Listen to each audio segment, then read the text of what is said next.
So Uracca Man was this individual who was found by a Boy Scout in 1973. And the Boy Scout was part of the Philmont Boy Scout Ranch, which is up near Cimarron, New Mexico. And they had gone up on Uracca Mesa because they had a climbing and rappelling camp, which eventually they got rid of that camp because it wasn't a very safe setup. The rock was really, really crumbly. But they were going back to their base camp, and this kid had to pee. So he said, I'm going to go off and find a bush. Well, he did that, and then as he was wandering around, he found this rock enclosure, and he peeked in it, and he saw a human skeleton lying there. So he came screaming back to his group leader and said, there's a body! And of course, they thought maybe he'd seen a deer or a bear or something like that. But they went and looked, and the guy who was leading this particular group was a medical student. So he recognized immediately that it was human remains, and he went down and told the man who was running the Seton Museum at the time, and he went up and excavated this person. There were a lot of major differences between the excavation that happened in 1970 and the excavation that happened in 2011.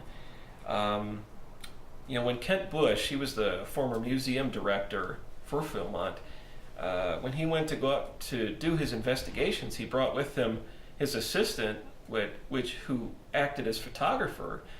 And Kent Bush was not an experienced archaeologist.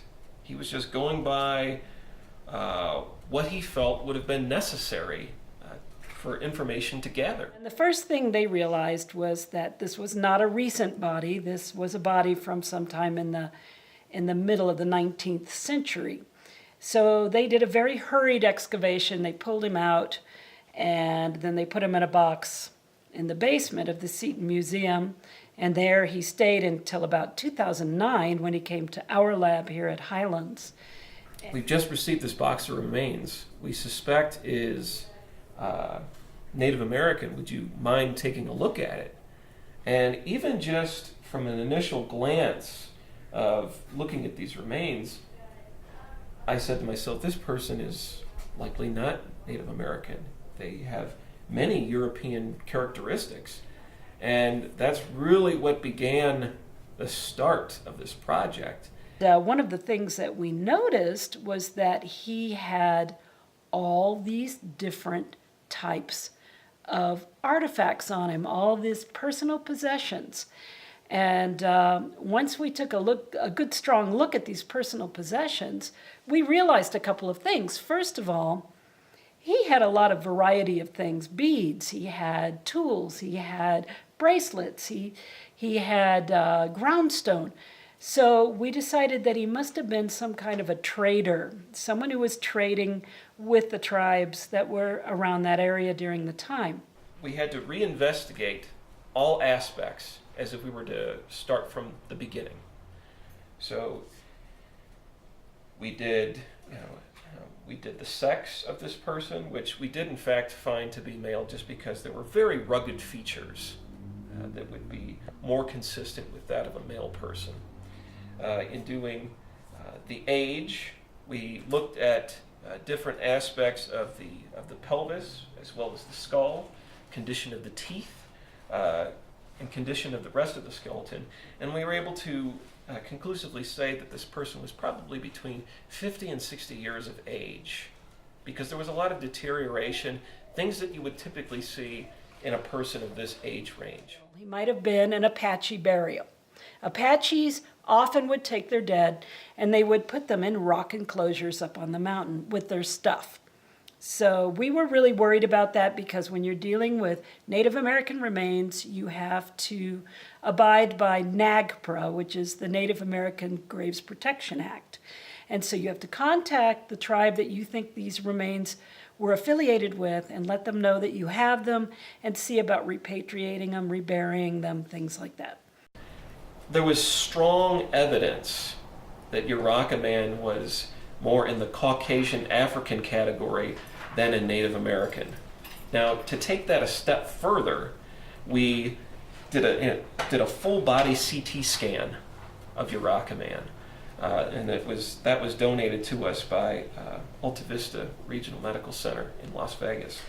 And what we did was we took cross sections of this exact location, and one researcher by the name of Daniel Westcott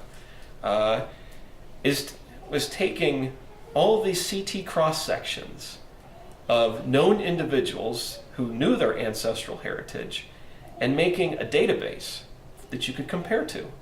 So we took Uracca Man's CT cross section and stuck it right next to Native American and Caucasian African.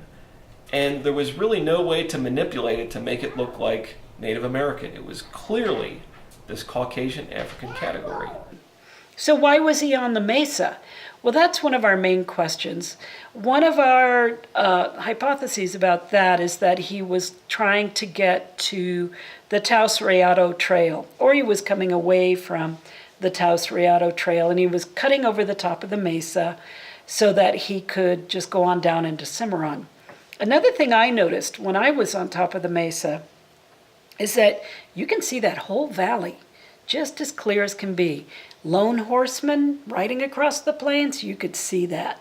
Somebody to avoid? Yeah, maybe. So we think that he probably would have been riding a pack animal of some kind. And there's all kinds of places to slip and fall, whether you're a person or an animal. So let's say this animal loses its footing, rears up, throws him off. He has damage to his spine as well as to his scapula or shoulder blade.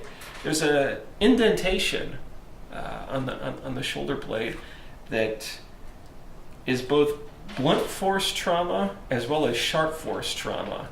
And the only thing that probably would have caused something like that would have been a boulder of some kind. And there are all kinds of boulders that are extruding up out of the ground.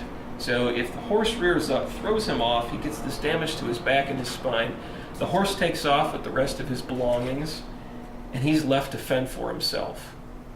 And he crawls to this rock shelter and he succumbs to his injuries because clearly he has food, but it had to have been something more to cause this person to pass away.